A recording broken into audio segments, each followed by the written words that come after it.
2016 B J പിക്ക് കേരള നിയമസഭയിലേക്ക് കിട്ടിയ കൈനീട്ടം 2021 കൊണ്ടുപോയി തുലച്ചു എന്ന് പറയുന്നതായിരിക്കും ശരി.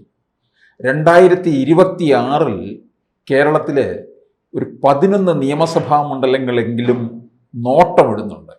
പക്ഷേ ഇതിൽ ഒന്നാം സ്ഥാനം നേമത്ത് തന്നെയാണ് നോട്ടം. തിരിച്ചു പിടിക്കാൻ പറ്റുമോ? അല്ല, നിയമം അപ്രാപ്യമായിട്ടുള്ളൊരു സ്ഥലമൊന്നുമല്ല. അത് ഓൾറെഡി തെളിയിച്ചാണ്. ബി ജെ പി മുമ്പേ കുറച്ചു കാലമായിട്ട് അവിടെ 10-20 വർഷമായിട്ട് 2ാം സ്ഥാനത്ത് വളരെ ക്ലോസ് ആയ മത്സരം കാഴ്ചവെക്കുന്ന സ്ഥലമാണ്.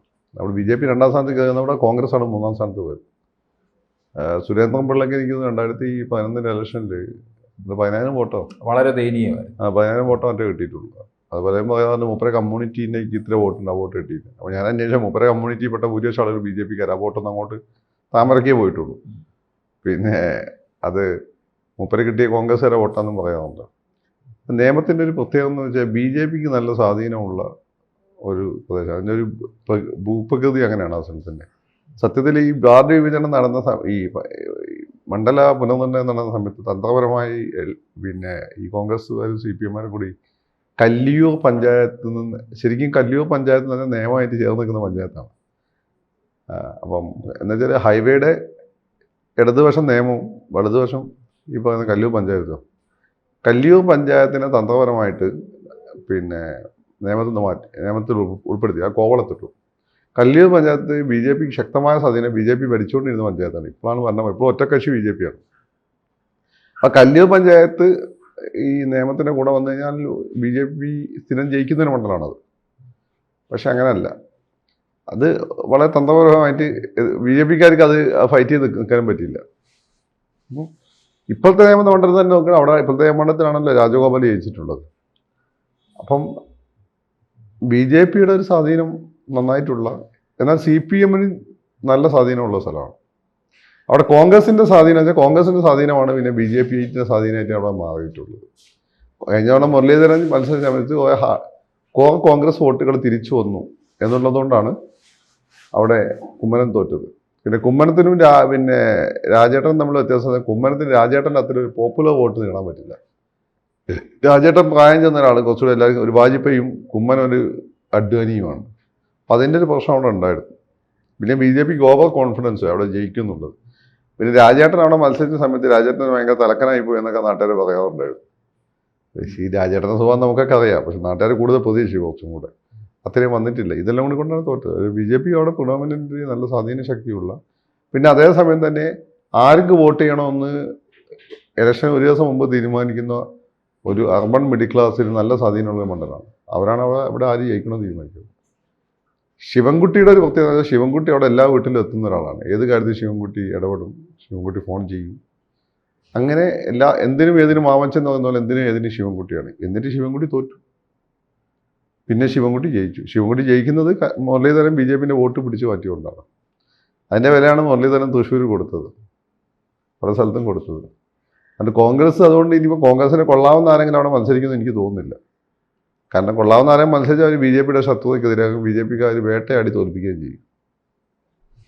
അതാണ് ഒരു കണ്ടത്. അപ്പോൾ രാജീവിനെ പോലെ ഒരാൾ വരുമ്പോൾ രാജീവിൻ്റെ അഡ്വാൻറ്റേജ് എന്ന് വെച്ചാൽ രാജീവിൻ്റെ അഡ്വാൻറ്റേജും ശിവൻകുട്ടിയുടെ അഡ്വാൻറ്റേജും രണ്ടാണ്. രാജീവ് എന്ന് വെച്ചാൽ കുറച്ച് അപ്പർ ലെവലിൽ നിൽക്കുന്ന, സ്വപ്നങ്ങളെ അഡ്രസ്സ് ചെയ്യുന്ന, വേറെ ലെവലിലേക്ക് ഒരു മണ്ഡലത്തെ ഒക്കെ കൊണ്ടുപോകാൻ ശേഷിയുള്ള നേതാവ്. അതാണ് രാജീവിൻ്റെ ഐഡൻറ്റിറ്റി. ശിവൻകുട്ടിയുടെ ഐഡൻറ്റിറ്റി റിയൽ ലൈഫിൽ താഴെത്തട്ട് ജനങ്ങൾക്കൊപ്പം നിൽക്കുകയും അവരുടെ ആ സ്റ്റാറ്റസ് കോനെ പ്രൊട്ടക്റ്റ് ചെയ്യുകയും ചെയ്യുന്ന നേതാവാണ്. ഒരാൾ സ്വപ്നങ്ങളിൽ നിൽക്കുന്നു, ഒരാൾ യാഥാർത്ഥ്യങ്ങൾ അഡ്രസ്സ് ചെയ്യും. രണ്ടും ഈക്വലി ഇമ്പോർട്ടൻ്റ് ആണ്. അപ്പം അതിൽ രാജീവ് ചന്ദ്രശേഖരൻ ഒരു പക്ഷേ അട്രാക്ട് ചെയ്യാൻ പറ്റുന്ന വോട്ടുകൾ സ്ത്രീകൾക്ക് എപ്പോഴും ഈ പറയുന്ന സ്വപ്നങ്ങൾ വിൽക്കുന്ന ആളുകളും പുതിയ കാഴ്ചപ്പാടുകൾ മുന്നോട്ട് വെക്കുന്ന ആളുകളോടൊക്കെ ഒരു താല്പര്യമുണ്ടാവും.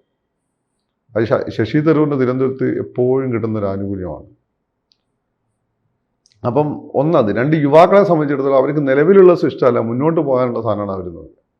അപ്പോൾ സ്ത്രീകളുടെയും നിഷ്പക്ഷരായ സ്ത്രീകളുടെയും യുവാക്കളുടെയും വോട്ടുകൾ രാജീവിൻ്റെ സ്റ്റാച്ചർ വെച്ച് ആകർഷിക്കുകയും ബി ജെ പിൻ്റെ ഫിക്സഡ് വോട്ടുകൾ നിലനിർത്തുകയും ചെയ്തു കഴിഞ്ഞാൽ മാത്രമേ രാജീവിനോട് ജയിക്കാൻ പറ്റൂ. അതേസമയം കോൺഗ്രസിൻ്റെ സ്ഥാനാർത്ഥി കെ മുരളീധരനെ പോലെ ശക്തനാവാനും പാടില്ല. ശക്തനായി കഴിഞ്ഞാൽ സ്വാഭാവികമായിട്ട് ഈ പറഞ്ഞ വോട്ടിൽ കുറച്ച് വോട്ടെങ്കിലും കോൺഗ്രസ് കൊണ്ടുപോകും. കോൺഗ്രസ് കൊണ്ടുപോയി കഴിഞ്ഞാൽ അത് ശിവൻകുട്ടിക്കാണ് എൻ്റെ ഗുണം കിട്ടുക. ശിവൻകുട്ടിയുടെ വോട്ട് ഒരിക്കലും കോൺഗ്രസിന് കൊണ്ടുപോകാൻ പറ്റില്ല. അത് കോർ വോട്ടുകളാണ്, കോളനികൾ കേന്ദ്രീകരിച്ചിട്ടുള്ള ഹൗസിംഗ് റെസിഡൻസ് കോളനികൾ കേന്ദ്രീകരിച്ചിട്ടുള്ള അസോസിയേഷൻസ് കേന്ദ്രീകരിച്ചിട്ടുള്ള ഒരിക്കലെങ്കിലും ശിവൻകുട്ടിനെ കൊണ്ട് എന്തെങ്കിലും കാര്യം സാധിപ്പിച്ചിട്ടുള്ള ആളുകളുടെ വോട്ടാണ്. അതങ്ങനെ എളുപ്പം കൊണ്ടുപോകാൻ പറ്റിയൊരു വോട്ടല്ല.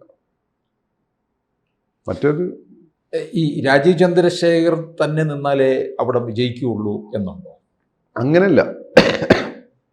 തിരുവനന്തപുരത്ത് നല്ല ഇപ്പം അവിടെ ആ മണ്ഡലത്തിന് അടുത്തുള്ള ഒരാളാണ് നമ്മുടെ സുരേഷ്. സുരേഷിൻ്റെ പ്രശ്നം, സുരേഷ് 2ാം സ്ഥാനത്ത് BJP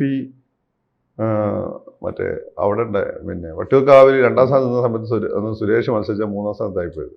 സുരേഷ് VV രാജേഷ് ആയിരുന്നു. അല്ലല്ല, സുരേഷ് തന്നെ. അത് ബൈ-ഇലക്ഷൻ നടന്നില്ലേ ആ സമയത്ത്. അപ്പോൾ സുരേഷിനെ സംബന്ധിച്ചിടത്തോളം സുരേഷ് ആകുമ്പം കൂടുതലുള്ള BJPക്കാർ വലിക്കുമോ എന്നുള്ള ഒരു തോന്നൽ എനിക്കുണ്ട്. അല്ലെങ്കിൽ സുരേഷ് അങ്ങനെ അവിടെ 2ാം സ്ഥാനത്തായി പോവുക. വേറെ പുറത്തുനിന്ന് ഒരാൾ വരുമ്പോൾ ഈ പ്രശ്നമല്ലല്ലോ, കൂടുതൽ തന്നെ രക്ഷപ്പെടുന്നു എന്നുള്ള പ്രശ്നമല്ലല്ലോ. പുറത്തുനിന്ന് ഒരാൾ വരുമ്പോൾ കൂടുതൽ തന്നെ രക്ഷപ്പെടുന്നു എന്നുള്ള അസൂയല്ലല്ലോ. രാജീവിൻ്റെ വേറെ ലെവലിലുള്ള ഒരാൾ, അയാൾ പോയിക്കോട്ടെ എന്ന് വിചാരിക്കും. ഇതല്ല, ഇത് കൂടുതലുള്ള ഒരുത്തൻ രക്ഷപ്പെടുന്നതിന് ഒരു പ്രോബ്ലം ഉണ്ട്. എല്ലാ അല്ല എങ്ങനെ സുരേഷ് 3ാം സ്ഥാനത്തായി പോവുക? എവിടുന്നോ വന്ന് മത്സരിക്കുന്ന ആളുകളൊക്കെ അവിടെ, കുമ്മനം രാജശേഖരനൊക്കെ അവിടെ 2ാം സ്ഥാനത്തെത്തും. മുരളീധരൻ ഒരു ക്ലോസ് മത്സരമാവുന്നു, അല്ലെ ക്ലോസ് 3ാം സ്ഥാനത്ത് വരുന്നു. പക്ഷേ തിരുവനന്തപുരത്ത് തന്നെ സുരേഷ് മത്സരിച്ചപ്പോൾ സുരേഷ് തോറ്റു. അതങ്ങനെ BJPയുടെ ഉള്ളിൽ കുറേ കളിയുണ്ട്. പക്ഷെ ഇനിയിപ്പോൾ ആ കളി അതിന് നടക്കുമെന്ന് രാജീവ് അതിനൊക്കെ മോളിൽ കേന്ദ്ര നേതൃത്വം ശക്തമായ നിരീക്ഷണം നടത്തുന്നുണ്ട്. അപ്പം അതുകൊണ്ട് ഈ ഉള്ളിൽ കൂടുതലുള്ള കളി അധികം നടക്കില്ലെന്ന് എനിക്ക് തോന്നുന്നു. രാജീവിൻ്റെ അഡ്വാൻറ്റേജ് ശശി തരൂരിൻ്റെ അഡ്വാൻറ്റേജ് രാജീവിനുണ്ട്. രാജീവ് ഈ ഗ്രൂപ്പുകൾക്കെല്ലാം അതീതനാണ്. രാജീവിന് ഒരുപാട് കാര്യങ്ങൾ ചെയ്യാൻ പറ്റും. രാജീവ് ഒരു പോസിറ്റീവ് പൊളിറ്റിക്സ് മുന്നോട്ട് വെക്കുന്ന ആളാണ് എന്നുള്ളത്. പിന്നെ രാജീവ് ജനങ്ങൾക്ക് കാണാൻ കിട്ടുന്നില്ല എന്ന് ആളുകൾ പറയും. രാജീവ് ഞാൻ കാണണ്ടല്ലോ, നിങ്ങൾ കാര്യം നടന്നാൽ പോലെ. രാജീവ് 24 മണിക്കൂർ നിങ്ങൾ തോൾ കൈയിട്ട് നടക്കേണ്ട ആവശ്യമില്ലല്ലോ. രാജീവ് അതിനുള്ള സ്റ്റാഫിനെ വെച്ചിട്ടുണ്ട്, അവർ കാര്യങ്ങൾ ചെയ്തു കൊടുക്കുന്നുണ്ട്. ശശി തരൂർ അങ്ങനെയല്ല ചെയ്യുന്നു. ശശി തരൂരിൻ്റെ ഓഫീസിൽ പോയ കാര്യം നടക്കും, സാധാരണ രീതിയിലുള്ള കാര്യങ്ങളൊക്കെ നടക്കും. പിന്നെ ശശി തരൂരിൻ്റെ ഓഫീസിലെ ആളുകൾ ശരിയില്ലെന്നൊക്കെ ഏത് ഗ്രൂപ്പുകാരൊക്കെ പറയുന്നത് അതെനിക്കറിയില്ല. പൊതുവെ ഞാൻ കേട്ടെടുത്ത് ശശി തരൂരിൻ്റെ ഓഫീസിൽ പോയാൽ സാധാരണക്കാർക്ക് വേണ്ട കാര്യങ്ങളൊക്കെ നടക്കുന്നുണ്ട്. അത് രാജീവിന് ചെയ്യാൻ പറ്റും. പിന്നെ ശിവൻകുട്ടി ആവാൻ രാജീവിന് പറ്റില്ല. ശിവൻകുട്ടി ആ രീതിയിൽ ഈ സിറ്റിയിൽ കടന്ന്, ശിവൻകുട്ടിക്ക് ആ മണ്ഡലത്തിലെ ഓരോരോ വാർഡിലെയും പ്രധാനപ്പെട്ട ആളുകളെല്ലാം പേരെടുത്ത് വിളിക്കാൻ പറ്റും. അത് രാജീവിന് പറ്റില്ല. രാജീവ് മുന്നോട്ട് വെക്കുന്ന പോലെ വിഷൻ മുന്നോട്ട് വെക്കാൻ ശിവൻകുട്ടിക്കും പറ്റില്ല. അതാണ് അതിൻ്റെ അഡ്വാൻറ്റേജ് ഡിസഡ്വാൻറ്റേജ്. അപ്പോൾ നല്ല മത്സരമായിരിക്കും അത്. അല്ലെ, ശിവൻകുട്ടി എന്തായാലും ഇനി മത്സരിക്കും. റിയാലിറ്റിയും പ്രതീക്ഷയും തമ്മിലുള്ള മത്സരം. ശിവൻകുട്ടി ഇപ്പോൾ CPM-ന്റെ രീതി അനുസരിച്ച് 30 തുടർച്ചയായി 3 തവണ മത്സരിച്ചവിടെ. അതാണെങ്കിലും ശിവൻകുട്ടിക്ക് ആരോഗ്യ പ്രശ്നങ്ങളൊക്കെ ഉണ്ട്. അപ്പം അല്ല, അതാണെങ്കിൽ പോലും ചിലപ്പം ശിവൻകുട്ടിയല്ല വേറെ നിന്ന് തോറ്റു പോകുന്ന അവസ്ഥ വന്നാൽ ഇപ്പോഴത്തെ അവരുടെ തീരുമാനം അനുസരിച്ച് പിന്നെ ശിവൻകുട്ടിയെ തന്നെ മത്സരിപ്പിക്കും. ശിവൻകുട്ടി അല്ലെങ്കിൽ പിന്നെ ആര്യ രാജേന്ദ്രൻ്റെ പേര് പറഞ്ഞേക്കുന്നുണ്ട്. അത് പരാജയം ഉറപ്പാണ്. അതെനിക്കറിയില്ല. ആ കുട്ടി ഒരു യങ്സ്റ്ററാണ്. അവർ അത്ര മോശമാണെന്നല്ല, അവർ കുറേയൊക്കെ ഒരു നല്ല പ്രായം കുറഞ്ഞ പെങ്കൊച്ച് മേയറായി വീഴുമ്പോൾ അവർ കാര്യങ്ങൾ പഠിച്ചെടുക്കണം. അതിൻ്റേതായിട്ടുള്ളൊരു ടൈം അവർക്ക് കൊടുക്കണം. അതിൻ്റെ മുമ്പ് തന്നെ അവരെ കൊടുക്കാനുള്ള അകത്തുനിന്നും പുറത്തുനിന്നും ഉണ്ടായിരുന്നു. എനിക്കതിനോടൊന്നും യോജിപ്പില്ല. ആ കുട്ടി നമ്മളെ മറ്റ് പലരെയും വെച്ച് നോക്കുക, ആ കുട്ടി ഭേദപ്പെട്ട ഒരു അഡ്മിനിസ്ട്രേറ്ററാണ്, ധൈര്യമൊക്കെ ഉണ്ട്, കാര്യങ്ങൾ ചെയ്യുന്നുണ്ട്. അങ്ങനെ എനിക്ക് തോന്നുന്നില്ല. അത് പിന്നെ പൊതുവെ ആളുകൾക്കുള്ളൊരു അസൂയയുടെ പ്രശ്നമാണ്. അപ്പം ആര്യയാണെങ്കിൽ ഏതാണ്ട് ഇപ്പോൾ ആര്യയും രാജീവും ഒക്കെ ഒരേ സെൻസിബിലിറ്റിയാണ് മുന്നോട്ട് വെക്കുന്ന ആളുകളാണ്. അതായത് സ്വപ്നങ്ങളെയും ഭാവിയെയും അഡ്രസ്സ് ചെയ്യുന്ന ആളുകൾ. ശിവൻകുട്ടി റിയാലിറ്റി അഡ്രസ്സ് ചെയ്യുന്ന ആളാണ്. അപ്പോൾ അതുകൊണ്ട് ആര്യ തന്നെയാലും മത്സരം സ്ട്രോങ് ആയിരിക്കും. അപ്പോൾ ആര്യയാണെങ്കിലും മത്സരം സ്ട്രോങ് ആയിരിക്കും.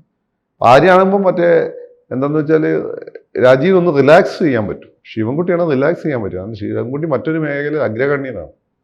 1-to-1 റിലേഷൻഷിപ്പിൽ ശിവൻകുട്ടി അഗ്രഗണ്യനാണ്. അത് അത്രയും ആര്യയ്ക്ക് വരണമെന്നില്ല. ശിവൻകുട്ടി അവിടെ പോയിരുന്നാൽ മതി. അത് ശിവൻകുട്ടി ഇപ്പം അവിടെ 10-20,000 മുസ്ലിം വോട്ടുണ്ട് അവിടെ. ഈ വഴിവാണിപ്പക്കാർ കച്ചവടക്കാർ മുസ്ലിംസ് ഒരുപാടുള്ള ഏരിയ ആണ് അവിടെ. കാരക്ക മണ്ഡപം അവിടെയൊക്കെ നിയമം. അപ്പോൾ അവരുടെയൊക്കെ വോട്ട് എൻബ്ലോക്കായി ശിവൻകുട്ടിക്ക് കിട്ടും. അത്ര ആര്യം കിട്ടുമെന്ന് എനിക്കറിയില്ല. അതായത് BJPക്ക് ഒരിക്കലും കിട്ടാൻ പോകുന്നില്ല. അതുകൊണ്ട് അവിടെ നല്ല നമ്മളൊരു പക്ഷേ സ്റ്റാറ്റസ് കോയും പ്രതീക്ഷകളും തമ്മിലുള്ള മത്സരമായിരിക്കും അവിടെ നടക്കാൻ പോകുന്നത്. ശിവൻകുട്ടി ആണെങ്കിൽ ഡയറ്റ് മനസ്സിലാവും. ശിവൻകുട്ടി അല്ലെങ്കിൽ എതിരാളികൾക്കൊന്ന് റിലാക്സ് ചെയ്യാനുള്ള സമയം കിട്ടും. ശിവൻകുട്ടിയാണെങ്കിൽ എതിരാളികൾക്ക് റിലാക്സ് ചെയ്യാനേ പറ്റില്ല. ശിവൻകുട്ടിക്ക് റിലാക്സ് ചെയ്യാം. ശിവൻകുട്ടിയാണ് പടത്താലത്ത് ഈ മിനിസ്ട്രിയിൽ ഏറ്റവും ശക്തനായിട്ടുള്ള കമ്മ്യൂണിസ്റ്റുകാരൻ എന്നുള്ളൊരു ഫീൽ ഉണ്ടാക്കിയിട്ടുണ്ട്. അത് തിരുവിതാംകൂറുകാർക്ക് ഇഷ്ടമാണത്. ശിവൻകുട്ടിയുടെ ഇമേജ് ഭയങ്കരമായിട്ട് മാറി കുറച്ച് ദിവസത്തിനിടയ്ക്ക്. അതാണ് ഇപ്പോഴത്തെ സ്ഥിതി. കൂടുതൽ വാർത്തകളും വിശേഷങ്ങളും നിങ്ങളിലേക്ക് എത്താൻ ABC മലയാളം സബ്സ്ക്രൈബ് ചെയ്യുക, ബെൽ ബട്ടണും അമർത്തുക.